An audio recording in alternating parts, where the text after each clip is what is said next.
ஏழு கடல் Ezhumalai trailer review. இது ஒரு fantasy love cum drama film directed by Ram. இந்த படம் ரோட்டர்டாம் ஃபிலிம் ஃபெஸ்டிவல்ல திரையிடப்பட்டு அமோகமான விமர்சனங்களை பெற்றது. நிவின் பாலிக்கு ஒரு யூனிக்கான ரோல். அவர் தான் ஹீரோவா பண்ணியிருக்காரு. அஞ்சலி ஹீரோயினா வராங்க. சூரிய ஒரு கெட் ரோல் பண்ணியிருக்காரு. இவங்கள தவிர எலி, குரங்கு, நாய் முதலியன பல ஜீவராசிகள் நடிச்சிருக்கு இந்த படத்துல.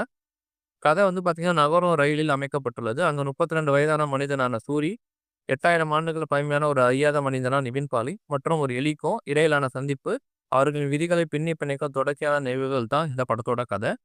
Main plot Nivin Pauly, Anjali and Soori இவங்க 3 பேரை சுத்தி நடக்கிற மாதிரி சித்தரிச்சிருக்காங்க. ஏகாம்பரமோட விஷுவல்ஸ் எக்ஸ்ட்ராடினரியா இருக்கு. ஃப்ரேம்ஸ், கலர் டோன், நிறைய ஷாட் கன்சீவ் பண்ண விதம் எக்ஸலண்டா இருக்கு. குறிப்பா அந்த ட்ரெயின் அண்ட் ஆக்ஷன் சீக்வன்ஸ் படமாக்கின விதம் பெனாமினலா இருக்கு பார்க்க. ராம் படத்துல எப்பவுமே தமிழுக்கு பெரிய மதிப்பும் மரியாதையும் கொடுப்பாரு. இதுல சூரி மதுரக்காரனுக்கு லா அவ்வளோதான் சார் வரும்னு சொல்லுவாரு. மற்ற ஜீவராசிகள்னு டைட்டில்ல வர்றது மெயின் டைட்டிலான ஏழு கடல் ஏழுமலை ஆகட்டும், நிறைய தமிழ் சொற்களை யூஸ் பண்ணியிருக்காரு. அது ரொம்ப அழகா இருக்கு பார்க்க. விஎஃப்எக்ஸ் சிஜி ஒர்க்லாம் சூப்பரா இருக்கு. பிரமாதமா பண்ணியிருக்காங்க. ட்ரைலர் ரொம்ப டிஃப்ரெண்டா கொஞ்சம் வேற மாதிரி புதுசா ட்ரை பண்ணியிருக்காரு ராம் அவர்கள். இவரோட மியூசிக்ல பாடல்கள் சிறப்பா இருக்கு. பின்னணி இசை பெரிய பலம். ட்ரைலர்ல பல பிஜிஎம் வேற லெவல்ல தெரிச்சிருக்கு. ராம் அண்ட் யுவன் காம்போனாலே மேஜிக் தான். அந்த மேஜிக் இதுலயும் ஒர்க் ஆகியிருக்கு.